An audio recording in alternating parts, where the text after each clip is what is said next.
할렐루야. 수요 말씀 온 예배 오늘 느헤미야 13장의 말씀입니다. 오늘 제목은 느헤미야의 개혁이란 제목을 해서 말씀의 은혜 나누도록 하겠습니다. 본문 말씀 1절에서 3절까지 말씀을 읽겠습니다. 그날 모세의 책을 낭독하여 백성에게 들렸는데 그 책에 기록하기를 암몬 사람과 모압 사람은 영원히 하나님의 총회에 들어오지 못하리니 이는 그들이 양식과 물로 이스라엘 자손을 영접하지 아니하고 도리어 발람에게 뇌물을 주어 저주하게 하였습니다. 그러나 우리 하나님이 그 저주를 돌이켜 복이 되게 하셨다 하였는지라. 백성이 율법을 듣고 곧 섞인 무리를 이스라엘 가운데서 모두 분리하였느니라. 느헤미야의 개혁, 성벽이 봉헌된 이후의 일상의 나날들에 대한 이야기입니다. 특별한 영적 개혁이 사회적인 개혁의 어떤 것으로 등장한 것입니다. 성벽이 마무리가 되어졌습니다. 남은 것은 일상입니다. 하루하루 살아갈 일상의 삶입니다. 외형이 복원됐다고 해서 삶의 스타일을 복원하지 않으면은 도루묵입니다. 그래서 이 부분에서는 내면의 개혁 또 삶 안에 허물어진 것들을 말씀 안에 세우는 그런 장면으로 느헤미야의 개혁 이야기는 마무리하는 장면입니다. 언약에 따라 받아들인 의무를 실행하고 그릇된 것을 하나하나 회복하는 원래 상태로 돌이키는 그런 메시지가 담겨져 있습니다. 1절에 보면 그날 4절에 이전에 6절, 15절, 23절 그때라는 그런 시간 막연하지만 그 흐름 안으로 들어가게 하는 이런 것들은 어떻게 보면 편집 과정에서 이렇게 집어넣은 이야기처럼 이렇게 보입니다. 어쨌든 주목하게 만들며 그 이야기가 어떤 것인지 이끌어가는 것인데 오늘 1절에 보면 그날 모세의 책을 낭독하여 백성에게 들렸는데 말씀을 읽다가 보면 생각지도 못한 그런 환기 그리고 이런 게 있었네 라고 깨달을 때가 있습니다. 말씀을 읽어보니까 이방인과의 문화적인 접변 정도가 아니라 동화되는 것을 철저하게 하나님께서 원하지 않으셨다라는 것들을 보게 되어집니다. 공동체가 정결해져야 된다는 것을 의식합니다. 특별히 민수기 22장에 보면은 그 말씀을 이렇게 가지고 왔는데요. 모압 사람들이 임금 발락과 더불어 이스라엘 사람들이 이제 약속의 땅 가나안으로 올 때 모압 땅을 지날 때 뭐 물을 준다든지 먹을 걸 주면서 격려하는 것이 아니라 다른 나라 예언자 발람을 불러서 이스라엘을 저주하게 한 일을 너희들 생각하라라고 말씀이 울려 퍼졌습니다. 물도 주지 않고 먹을 것도 주지 않고 저주를 했습니다. 그래서 신명기서에는 이런 말씀이 있어요. 23장 3절에서 6절에 바로 이 이유 때문에 모압 사람들에 대한 규정이 들어가요. 율법적 규정이 들어가는데 반영을 시켰어요. 이 사건을. 이 규정에 따르면 암몬 사람이나 모압 사람이 여호와의 총회에 결코 받아들여서는 안 된다라는 규정을 집어넣은 것이죠. 저들은 죽었다 깨나도 시민권 주지 마 이런 소리입니다. 시민권 줄 수 없어 라는 그런 것입니다. 이 규정을 읽고 3절에 보면 백성들이 이 율법을 듣고 섞여 있는 그 무리들 이스라엘 가운데서 모두 분리하는 그런 일들을 합니다. 실제로 출애굽에서도 이방 사람들이 함께 출애굽을 했던 것을 우리는 압니다. 그런데 악한 영향력을 발휘해서 사람들을 하여 유혹하고 넘어지게 하는 일들이 있다 그러면은 하나님께서 원하지 않습니다. 이방 사람도 우리랑 다른 민족의 사람들 무조건 배제하라 이런 게 성경의 뜻은 아닙니다. 오해하지 않아 좋겠습니다. 룻기라든지 여러 다른 말씀에 보면은 이방 여인들도 하나님을 경외하는 자들을 다 포함하는 그 하나님의 나라고 이방 나라마저 복음 안에 들어온 것이 하나님의 뜻입니다. 다만 오늘 이 본문과 이 구약 초반부의 이야기들에서는 하나님의 신앙을 갓먹고 변개시켜버리고 하나님이 잊게 만드는 그런 문화적인 뿌리를 가지고 있는 사람들, 그런 의미로 보면 좋겠습니다. 신앙을 까먹어버리고 하나님을 잊어버리게 하는 문화를 가진 사람들. 느헤미야는 자신의 이 적인 또 도비야도 쫓아냅니다. 이방 사람들 산발락과 도비야도 이방의 뿌리를 가지고 있는 사람들입니다. 근데 특별히 도비야 같은 사람들은 제사장 엘리야십이 준 성전 방에 있었어요. 그 왜 그렇게 있었냐면은 아마 이 대제사장 엘리야십은 아니었을 것 같은데 그 방을 맡았던 그런 사람이 그 레위인들이 성전 안에 있는 물품을 쟁여놓고 관리하고 들어온 좋은 것들을 그걸 가지고 나누고 하는 그런 방에 무슨 이유인지 예배 물품이나 이런 걸 두는 곳에 이 도비야라는 사람이 자기를 위한 경제 활동의 방으로 만들어버린 거예요. 원래 목적에 맞지 않게 되어진 것인데 그게 제사장 엘리야십이 준 방이다라고 기록되어져 있습니다. 느헤미야가 다스리는 시즌 어떻게 그런 일이 있겠습니까? 본문을 자세히 읽다 보면은 12년 동안 느헤미야가 예루살렘에 돌아와 통치하고 있다가 페르시아 왕의 또 부름을 받아서 잠깐 나가 있는 사이에 일어난 일이었다라고 추측이 대부분 되어집니다. 그러니까 페르시아에 머물러 있는 동안에 그런 일이 일어난 것입니다. 어쨌든 그런 일이 다시 일어나지 않도록 일을 처리합니다. 영적인 바운더리, 영적인 질서, 원래의 목적대로 회복하려고 하는 느헤미야의 노력이 여기에 있습니다. 실은 그 앞부분에 보면은 회복된 공동체가 재물도 성전을 위해서 주고 많은 일을 했는데 뭔가가 문제가 있었다는 그런 분위기를 보여주는데요. 레위 사람들의 목이 더 이상 들어오지 않으므로 레위 사람들이 다시 그들의 밭으로 다 내려가 버렸다는 거예요. 그래서 이런 사건들을 도비야를 내쫓고 거기에서 레위 사람들 다시 들어오게 합니다. 다시 들어와서 다시 제자리로 세우고 성전의 일을 하게끔 합니다. 각기 밭으로 간 사람들을 원래 부르심과 정체성에 맞게 다시 불러서 다시 세우는 일을 합니다. 그래서 곡식과 11조 12절 말씀에 보면은 곡간에 다시 드리고, 이제 11절 말씀 한번 읽어보겠습니다. 네, 11절 12절 제가 읽겠습니다. 내가 모든 민장들을 꾸짖어 이르기를 하나님의 전이 어찌하여 버림바 되었느냐 하고 곧 레위 사람을 불러 모아 다시 제자리에 세웠더니 이에 온 유다가 곡식과 새 포도주와 기름의 11조를 가져다가 곡간에 드림으로.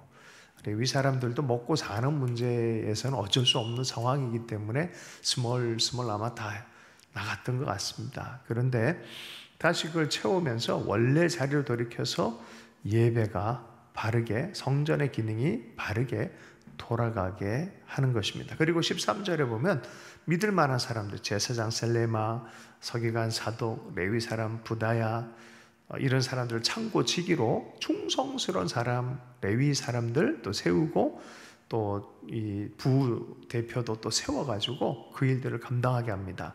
이는 그들이 충직한 자로 인정됨이라.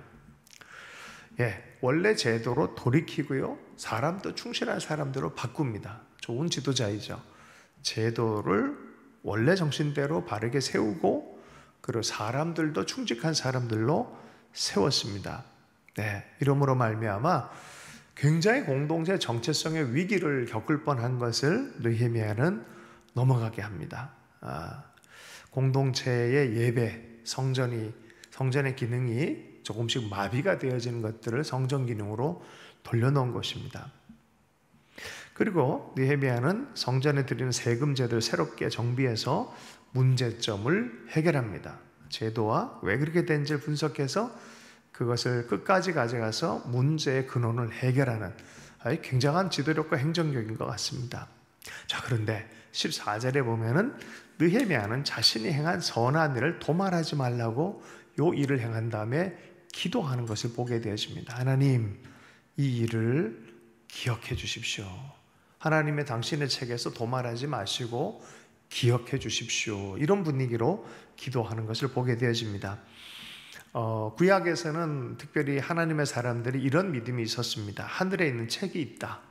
거기에 행위책, 기록되어진 책, 그런 것이 있다. 다니엘서 7장 10절에도 그런 분위기의 말씀이 있습니다. 성경에 보면 그렇죠. 우리의 삶의 행적과 선한 일들을 하나님께서 기억하고 계신다. 행위의 어떤 책들이 있는 것처럼 하늘의 책이 있다라는 그런 표현들이 종종 우리가 보게 되어집니다. 느헤미야는 자신이 행한 일은 선한 일에 도말하지 말라고 기도합니다. 위기 넘어서 또 위기가 오죠. 늘 살아있는 이 공동체, 살아있는 삶의 현장은 오늘의 문제, 내일의 문제, 어떻게 보면 문제와 연속이지만 또 하나님의 사람들은 살아있음, 또 하나님과의 관계 안에 그런 문제를 통해서 또 하나님을 영광을 드러내고 삶의 간증을 얻어내는 또 은혜의 기술이 발달되어지는 사람들이라고 생각합니다. 두 번째 단락에서는 그때 또 막연하게 그때라고 시작이 되어지는데요. 요 문제 아주 좀 심각한데 유대인들이 장사를 안식일에 하는 문제가 대두가 되어졌습니다. 다른 나라 사람들이 이 안식일 날에 와서 물건을 파는 거예요. 근데 이게 쏠쏠한 재미가 있어요. 아주 기가 막히게 도움도 얻고 서로 필요한 물품을 교환하기도 하고 이러기 때문에 유대인들이 10장에서 안식일 지키겠다고 규정은 해놨지만 이게 너무 많이 어긋나 버린 것이죠. 조상들도 이러한 문제들 때문에 사실은 이 많은 영적인 문제가 생겼다. 주일날에 예배드리고 하나님을 바라보고 말씀을 읽고 듣고 기도하고 하는 그런 것들을 한 번, 두 번, 그러다 보면 몇 개월 또 몇 년 이러다 보면 신앙이 많이 무너지고 나중에는 이게 예수의 사람인지 아닌지 헷갈리는 것처럼 여기 안식일을 무너뜨리고 장사하고 자기 이익을 추구하고 좋은 것들을 찾아서 일하고 하는 이런 것들이 유대인의 정체성을 무너뜨리고 있었습니다. 그래서 느헤미야는 안식일에 일하지 말라고 한 그 명령을 다시 인지시키면서 유대인이 먼저 그랬는지 아니면 외국인들이 먼저 그랬는지 누구 할 것 없이 사실은 이런 양자 간의 이런 안식일에 경제활동들이 일어난 것이죠. 이렇게 해서는 안 된다고 경고를 합니다. 그리고 예루살렘에서 물고기나 다른 물건들을 파는 두로 사람들을 특별하게 언급하면서 이것을 막으려고 합니다. 이때 당시 두로 사람들, 곧 페니키아 사람들은요, 이 포로기 이후쯤에 대해서 굉장히 경제적으로 성공한 사람들과 나라로 부상하는 그런 존재들이었습니다. 이제 하지 마라고 했는데 얼마나 열심히 있게 장사를 하는지 하지 말라 그러니까 예루살렘 성도 딱 닫아놔버려 못한다 그러니까 이 사람들이 어떻게 하냐면은 이제 문이 열리면 곧장 장사하려고 성벽 바로 밖에서 캠프를 치고 야영을 합니다. 문 열리면은 이제 곧 장사를 하려고. 대단하죠? 뭘 하나를 하더라도 이렇게 열심히 해야 될 것 같은데 그죠? 그럼에도 불구하고 이건 아니다 싶어서 예루살렘 성 근처에도 오지 말라고 야단을 치고 너희들 잘못하면은 얄짤 없다라고 경고도 합니다. 안식일에 성문을 걸어 잠그고 어떤 물건도 성읍에 못 들어오게 합니다. 장사하는 사람과 파는 사람들이 성벽 앞에서 밤을 지새는 걸 보고 꾸짖고 잡아들이겠다고 경고하니 이후로 더는 나타나지 않았습니다. 때로는 영적인 건강과 바운더를 위해서 이렇게 좀 강하게 말을 해야 되는 때가 있습니다. 성전 지킴이도 또 세워요. 또 레위 사람들로 또 여기 세웁니다.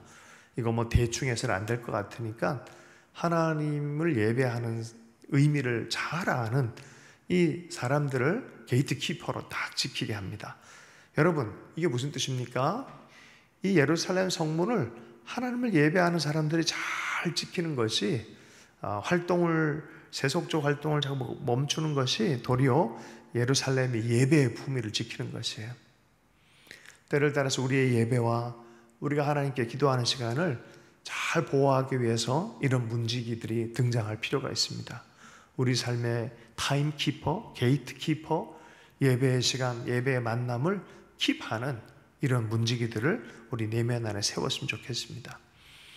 큐티 시간, 말씀을 읽는 시간, 기도의 시간. 지난주도 한번 얘기를 했지만 기도는 시간이 나서 하는 게 아니라 시간을 내서 기도해야 된다. 말씀을 먼저 읽고 시간을 내어서 기도하는 것입니다. 자, 이러므로 말미암아 예루살렘이 성만 회복된 게 아니라 삶의 스타일도 거룩한 예루살렘으로 변화가 나타납니다. 이것에 어울리게 레위 사람들이 이런 일들을 맡고 정결하게 하는 마음으로 예배 공동체가 되도록 합니다.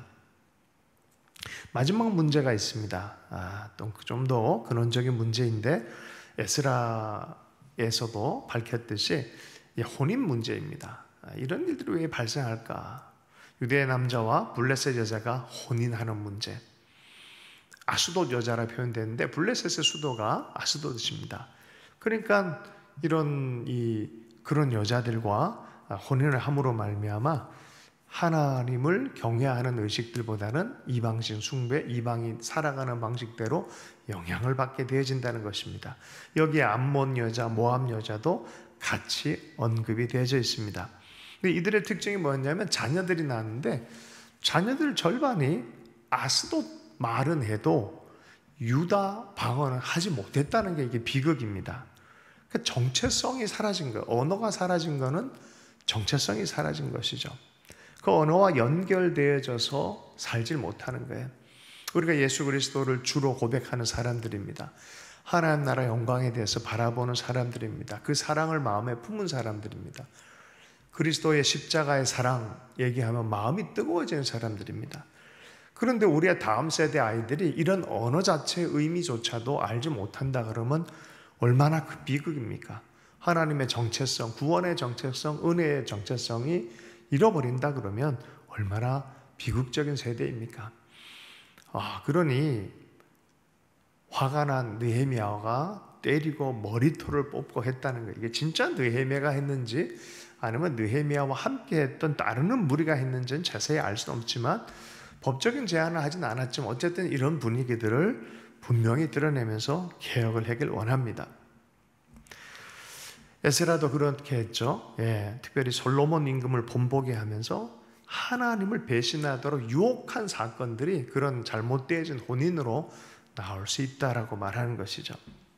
심지어 대제사장의 가문에서조차 그런 일이 있었다는 것을 언급합니다. 엘리야십의 손자 요야다의 아들들 가운데 산발랏의 딸, 느헤미야와 가장 대적을 하고 있는 산발랏의 딸과 혼을 했다는 것을 언급하고 있습니다. 사실 대제사장 가문요 영적 지도자이기 때문에 아무나 이렇게 결혼하도록 되어 있지 않았습니다. 율법의 말씀에 보면 자기 백성의 처녀와 결혼해라라고 말씀합니다.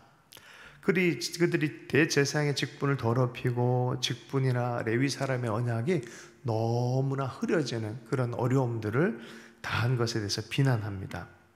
자, 이제 말씀을 마무리하도록 하겠습니다. 자, 이렇게 함께 좀 보도록 할까요? 우리 29절부터 마지막까지 한번 읽어보겠습니다. 내 하나님이여, 그들이 제사장의 직분을 더럽히고 제사장의 직분과 레위 사람에 대한 언약을 어겼사오니 그들을 기억하옵소서. 내가 이와 같이 그들에게 이방 사람을 떠나게 하여 그들을 깨끗하게 하고 또 제사장과 레위 사람의 반열을 세워 각각 자기의 일을 맡게 하고 또 정한 기한에 나무와 처음 익은 것을 드리게 하였사오니 내 하나님이여 나를 기억하사 복을 주옵소서. 처음에 했던 이 규정 그대로 10장에서 약속했던 대로 성전에 뗄나무하고 만물을 성전에 드리고 이런 제도적인 세금의 문제 다 해결하면서 예배 주최자들이 계속 더 잘할 수 있도록 도와준 일들, 제도를 새롭게 한 일들, 그리고 이방 여인들과의 잘못된 결혼을 말미암아 혼합되어진 것들을 가르는 그런 개혁을 단행을 마치는 모습입니다. 갑자기 내용이 끝난 듯한 느낌이 들지만 마지막 한 구절이 마음속에 우리에게 쿵 던집니다. 마지막 구절이 어떻게 됩니까? 내 하나님이여 나를 기억하사 복을 주옵소서. 느헤미야는 이 모든 개혁을 하나님 앞에서 했다는 것을 알게 되어집니다. 자기가 다 했지만 자기가 다 한 모든 환경 배후에 하나님의 지지와 하나님의 은혜와 하나님의 응답이 있었다는 걸 분명히 알고 있습니다. 우리 삶 안에도 하나님의 뜻에 따라 이러한 정말 세울 것을 세워가고 자를 것을 잘라가며 하나님의 뜻이 온전히 삶 안에 드러나도록 결단하며 실행하는 하나님의 실행자들, 믿음의 사람들이 됐으면 좋겠고요. 우리 삶을 뒤돌아봤을 때 매 구간마다 내 하나님이여 나를 기억하사 복을 주옵소서라고 기도하는 은혜가 있었으면 좋겠습니다.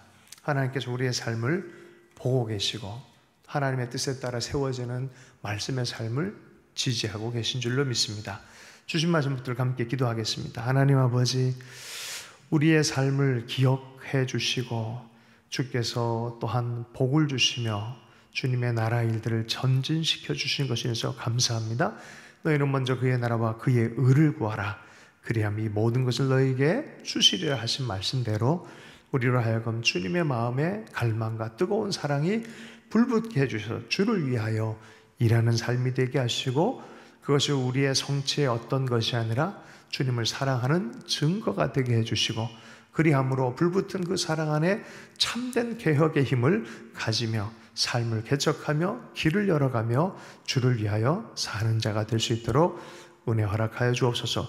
가는 곳마다 땅이 고쳐지며 사람들이 새로워지며 하나님을 알아가며 정결하게 되는 불이 임하게 하여 주시옵소서. 우리의 삶을 그렇게 인도해 주실 줄로 믿습니다. 결단하는 그 손 가운데 기름 부으시고 느헤미야와 같은 개혁의 힘을, 지혜를 허락하여 주시옵소서. 모든 것 주님께 의탁합니다. 살아계신 예수님 축복하며 기도했습니다.